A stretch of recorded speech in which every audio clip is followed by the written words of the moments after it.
हिंदूवादियों के डीएनए में कभी लोकतंत्र नहीं है। यही है, ये झूठ ही बोलते हैं हमेशा से कि इनके डीएनए में तो कभी लोकतंत्र है ही नहीं। अगर लोकतंत्र होता तो भारत के अंदर ये इस तरीके से प्रतिबंध नहीं लगाते। हर चीज इनकी नीतियों के खिलाफ बोल देते हैं, महंगाई के खिलाफ, बेरोजगारी के खिलाफ, उनको जेल भेज रहे हैं कि अगर संविधान को मानते, संविधान से चलते तो इनका एक सुदर्शन चैनल का मालिक जो गोविंदपुरी में इस भारत के संविधान को तोड़ने की शपथ लेता है, वो खुला घूमता है। यहाँ कास्ट पे हाथरस केस होता है, यहाँ कास्ट पर, वहाँ पर राजस्थान का केस होता है, यहाँ कास्ट पे और मूछें रखने पे मार दिया जाता है, यहाँ कास्ट पे ये होता है घोड़ी बैठने पे एक पुलिस या फौज का सैनिक वो अगर दलित है तो आगरा में उसकी बारात पे पत्थर फेंके जाते हैं। तो मनुवाद से आजादी तो पहले मुझे चाहिए, क्योंकि मनुवादी व्यवस्था ने मेरे SC ST के खिलाफ इन्होंने किया, मेरा रिजर्वेशन खत्म कर दिया, तमाम इन्होंने रिजर्वेशन खत्म कर दिया, बजट खत्म कर दिया, हमारे अधिकार खत्म कर रहे हैं, ये निजीकरण कर रहे हैं, देश को बेच रहे हैं। मेरा अधिकार कहाँ है भाई? तो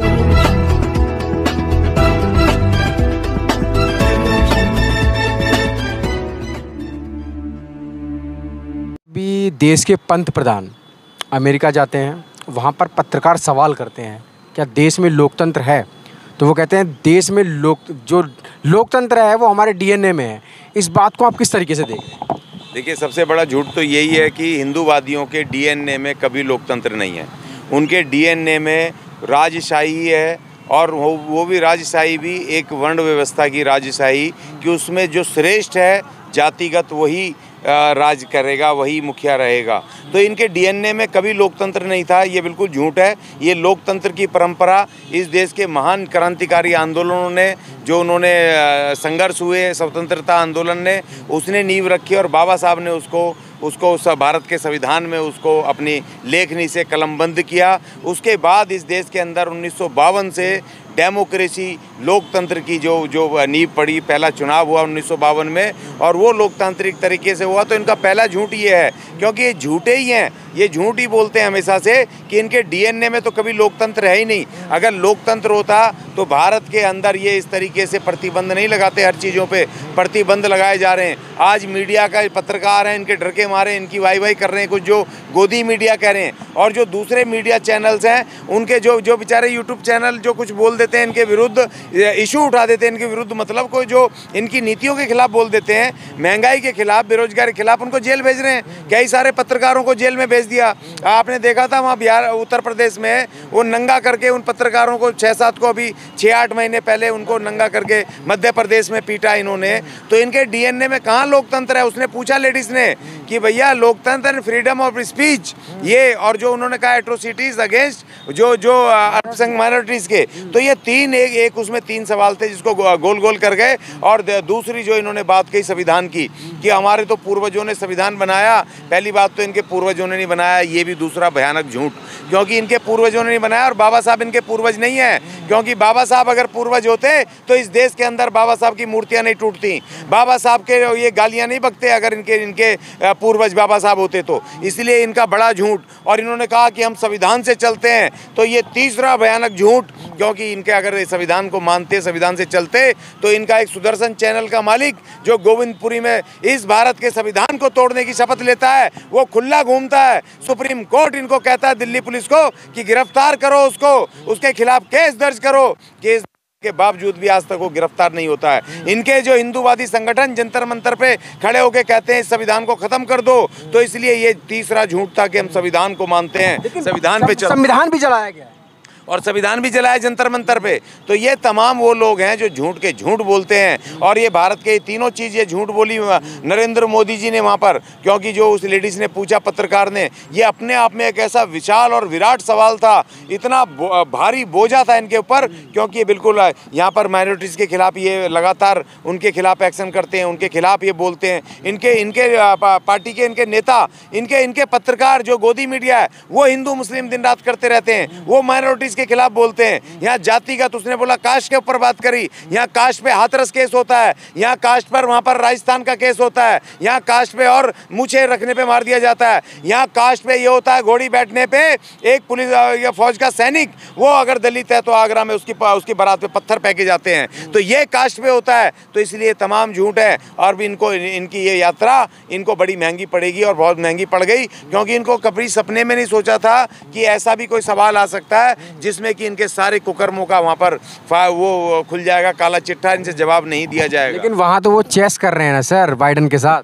नहीं, वो तो अलग, वो तो आप कोई भी करेगा, जो भी प्रधानमंत्री बनेगा वो जाके चेस करेगा, वो अलग चीज़ है। लेकिन जो इनको जमीन पे दिखा, वहाँ कितना विरोध हुआ पता है? वहाँ पर गाड़ियाँ लगा दी व्हाइट हाउस के सामने। देखो वहाँ के जो ह्यूमन राइट कमीशन के ह्यूमन राइट कार्यकर्ता थे, उन्होंने गाड़ियाँ लगा करके उस पर लाइव चल रहा है, उससे जो बाइडेन के लिखा है, जो आज की इससे पूछो कि वहाँ पर डेमोक्रेसी क्यों नहीं है, वहाँ पर डेमोक्रेसी को प्रोटेक्ट करने के लिए। आपको क्या लगता है डेमोक्रेसी नहीं है? आप बोल रहे हैं ये भी तो डेमोक्रेसी है। नहीं, ये तो अभी मेरा पता चलेगा कि अगर मैं इनके खिलाफ बोल रहा हूँ तो हो सकता है मेरे घर जाने से पहले पुलिस खड़ी हो और मुझे जेल में पकड़ के ले जाए। अभी ये डेमोक्रेसी का कितने सारे बड़े इल्जाम लगा रहे हैं आप वर्तमान सर। यस, अभी बड़े इल्जाम लगा रहे हैं। देखिए, लगा रहा हूँ मैं, क्योंकि यहाँ पर जो जेएनयू का वो जो मुस्लिम लड़का था, 20 महीने वो जेल में रहा बिना मुकदमा। 1000 दिन उसको बिना मुकदमा, उसका भी सवाल उठा वहाँ पर लगाया कि भैया ठीक है, तुमने जेल में रखा है, कोर्ट अगर जमानत ना दे तो अलग बात है, तुमने कोर्ट के सामने मामला ही नहीं लाए, उस पर केस ही नहीं चलाया, और बिना, तो डेमोक्रेसी कहाँ रही भाई? डेमोक्रेसी का तो मतलब है कि मेरे स्वतंत्र अधिकार, भारत के संविधान में लिखा है कि मेरा हर आदमी का अपना स्वतंत्र आजादी का अधिकार है, मेरा फंडामेंटल। वो तो टुकड़े टुकड़े गैंग है ना। देखिए, अरे टुकड़े क्या देश के खिलाफ अगर नारे लगाए, देश के खिलाफ क्या होता है? आजादी मांगना देश के खिलाफ है? अगर वो कह रहे हैं कि मनुवाद से आजादी चाहिए, तो मनुवाद से आजादी तो पहले मुझे चाहिए, क्योंकि मनुवादी व्यवस्था ने मेरे SC STs के खिलाफ इन्होंने किया, मेरा रिजर्वेशन खत्म कर दिया, तमाम इन्होंने रिजर्वेशन खत्म कर दिया, बजट खत्म कर दिया, हमारे अधिकार खत्म कर रहे हैं, ये निजीकरण कर रहे हैं, देश को बेच रहे हैं, मेरा अधिकार कहाँ है भाई? तो मुझे मनुवाद से आज़ादी चाहिए, मैं भी उनके साथ हूँ भाई। तो इसीलिए मनुवाद से आज़ादी और गरीबी से आज़ादी, बेरोजगारी से आज़ादी, तो ये कौन से टुकड़े टुकड़े हो गए भैया? तो आपको बेरोजगारी से आज़ादी नहीं चाहिए क्या?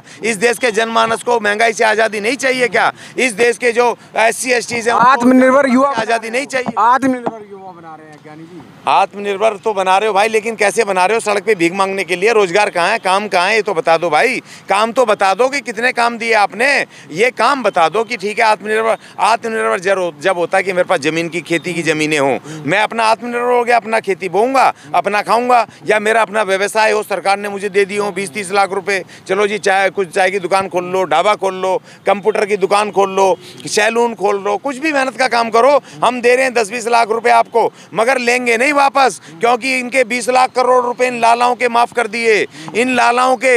और हमें कह रहे हैं कि 5,000 का लोन भी होता है ना, तो किसान को घसीटते हुए ले जाती हैं वो बैंक वाले, पुलिस से पकड़ के ले जाते हैं, उनके बैलों को खोल करके नीलाम कर देते हैं। तो आर्टिकल 14 जो बाबा साहब ने लिखा था कि विधि के समक्ष सब समान है, तो एक अंबानी का तुम पैसे उसके माफ़ कर दोगे 3 लाख करोड़ रुपए का कर्जा, लेकिन एक किसान का, एक गरीब मजदूर का 5,000 रुपए का बैंक का लोन भी उसके घर पे ताला लगाओगे, उसके मवेशी ले जाओगे, उसको जेल में डाल दोगे, तो आर्टिकल 14 कहाँ से लागू हो गया भाई? तो इसलिए कह रहे हैं कि ये अब जाने चाहिए, इनके दिन आ गए, इनका टाइम पूरा हो गया। तो इसीलिए वहाँ पर सवाल पूछे गए अमेरिका में, तमाम तरह के सवाल जो पहले पूछे जाने चाहिए थे, लेकिन क्या है कि अगर आप भारत में ही तो दबा लोगे भाई, विदेश की धरती पे इस बार डंका बज गया भारत के लोकतंत्र को बचाने का, डंका बज गया भारत के संविधान को बचाने का। मोदी जी का बच गया, क्या बात कर रहे हैं आप? हाँ, मोदी जी के खिलाफ डंका बज गया, और डंका बज गया अब सवालों का, डंका बज गया अब इस बात का कि जवाब दो भाई, जवाब देना पड़ेगा।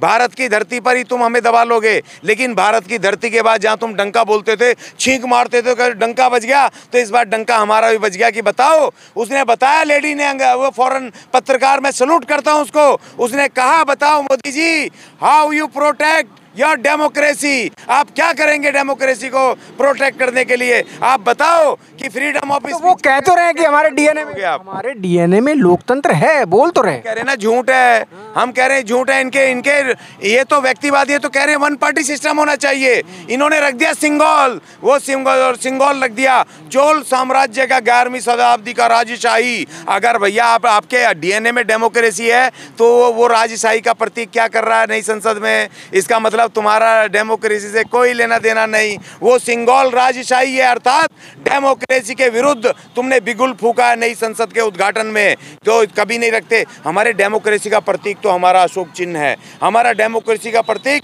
तो हमारा शेर है जो हमारा हर कमजोर को शक्ति देता है। डेमोक्रेसी का प्रतीक तो हमारा भारत का महान संविधान है। उसको तो तुम कह रहे हो कि तोड़ने वालों के साथ खड़े हो, उसको तो तुम कह रहे हो कि इसको बाहर कर दो और उसको राजशाही को अंदर ले आओ। तो ये तमाम झूठ तमाम दुनिया को पता चल गया कि इन्होंने झूठ बोला है। इनके डीएनए में तो राजशाही है, इनके डीएनए में तो व्यक्तिवादी है। और ये तो कह रहे हैं SC ST के तो वोट ही नहीं होने चाहिए, SC ST को तो चुनाव लड़ने का अधिकार ही नहीं होना चाहिए। ये इनको चुनाव का अधिकार दे दिया बाबा साहब ने, ये तो हमारे सामने खड़े नहीं हो सकते थे।